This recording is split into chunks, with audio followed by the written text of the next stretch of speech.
Vous n'avez certainement pas besoin que je vous rappelle que les adaptations de jeux vidéo ont une histoire plutôt mouvementée. Pour chaque The Last of Us, il y a un Resident Evil, un Halo ou un Monster Hunter.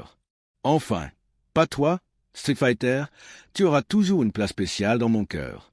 Le fait est que nous voyons de plus en plus d'essais pour adapter des franchises de jeux populaires au grand et petit écran ces jours-ci. Bien que cela ouvre de nombreuses possibilités pour des adaptations géniales d'histoires populaires, cela donne aussi à Hollywood l'occasion de rater encore plus d'œuvres adorées par les fans. Prenez par exemple la série Fallout, un jeu de rôle post-apocalyptique d'aventure qui existe depuis les années 1990, avec près d'une douzaine de titres et une fanbase si dévouée et passionnée qu'elle rend les Snyder Bros presque amateurs. On peut donc dire qu'Amazon a relevé un sacré défi avec cette adaptation. Je veux dire, c'est le même studio qui nous a offert des séries plutôt correctes comme Richer et Terminal List, mais qui a aussi produit Ring of Power. En plus de cela, la série était dirigée par Jonathan Nolan et Lisa Joy, surtout connus pour avoir créé Westworld, une série absolument géniale pendant exactement une saison avant de dégringoler. Pouvions-nous espérer une série qui rendrait justice à l'univers riche et détaillé de Fallout? Réussirait-il à capturer l'humour satirique et sombre des jeux? Et surtout, éviterait-il de tomber dans le piège du message?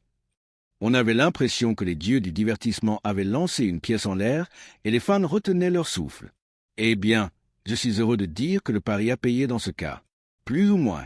Fallout est une adaptation étonnamment bonne qui m'a intrigué et diverti pendant les 8 épisodes. Elle propose un trio de personnages principaux interprétés par des acteurs talentueux pour lesquels j'ai rapidement pris parti, et globalement, elle parvient à reproduire de manière assez fidèle l'apparence, le ton et l'ambiance d'un univers de jeu plutôt complexe. Ce n'est pas parfait, loin de là. La série ne trouve pas toujours le bon équilibre entre humour satirique et drame captivant, et le développement du monde, assez limité, risque de rendre l'expérience difficile pour ceux qui n'ont pas joué au jeu. Mais dans l'ensemble, j'ai bien aimé. Alors, prenez votre Pip-Boy et votre Radaway, et c'est parti. La série se déroule environ 200 ans après qu'une guerre nucléaire a anéanti la majeure partie de l'humanité. La plupart des survivants vivent dans d'immenses abris souterrains appelés Vault, construits avant la guerre pour préserver le mode de vie américain et, éventuellement, reconstruire la civilisation. C'est là que nous rencontrons notre personnage principal, Lucy, de Vault 33, un trio de Vault interconnectés qui peuvent échanger et communiquer entre eux de temps en temps. Malheureusement, les choses tournent mal le soir de son mariage lorsque des pillards de la surface infiltrent son Vault et kidnappent son père. Déterminée à le récupérer, elle s'aventure à la surface pour traquer ses ravisseurs et le sauver. Malheureusement, le monde en surface est très différent de celui dans lequel elle a grandi et elle doit rapidement faire face à des monstres mutés, des cannibales, des radiations, des robots tueurs, des mercenaires et des chasseurs de primes. C'est là qu'elle rencontre The Ghoul, un ancien acteur d'Hollywood transformé en zombie muté et immortel après la chute des bombes, et qui gagne désormais sa vie comme chasseur de primes. Complétant le trio, il y a Maximus, un membre de la confrérie de l'acier chargé de récupérer des technologies d'avant-guerre pour aider à reconstruire la civilisation. Tous les trois se retrouvent à la recherche d'un scientifique qui s'est échappé d'une installation gouvernementale après s'être injecté une substance mystérieuse qui aurait le pouvoir de changer le monde à jamais. Cela semble être une trame de base, et c'est le cas, car c'est exactement le genre de quête principale qui anime la plupart des jeux. Mais comme dans les jeux, la vraie richesse de l'expérience réside dans les petites histoires secondaires, les personnages excentriques, la narration environnementale et l'atmosphère générale du monde dans lequel on évolue. Fallout regorge de tout cela, de la technologie rétrofuturiste des années 1950 à l'optimisme américain, tentant des habitants des Vaults, en passant par l'humour noir et la satire de l'âge atomique. The Ghoul agit comme un pont narratif entre le passé et le présent, avec des flashbacks sur sa vie d'acteur à Hollywood qui éclairent les événements ayant conduit à la guerre nucléaire et suggèrent la vraie nature de Vault-Tec. Ces éléments sont également liés à une intrigue secondaire dans le présent, où les habitants de Vault 33 commencent à soupçonner que tout n'est pas aussi idyllique qu'il n'y paraît dans leur monde. C'est du bon travail, porté par une excellente performance de Walton Goggin, qui joue deux versions très différentes du même personnage. Maximus, quant à lui, est un jeune idéaliste de la confrérie de l'acier qui essaie de faire ce qui est juste au début, mais qui devient progressivement désillusionné en réalisant que lui et ses camarades sont utilisés comme de la chair à canon. C'est un personnage solide et bien développé, avec lequel on sympathise, et qui cache aussi quelques secrets.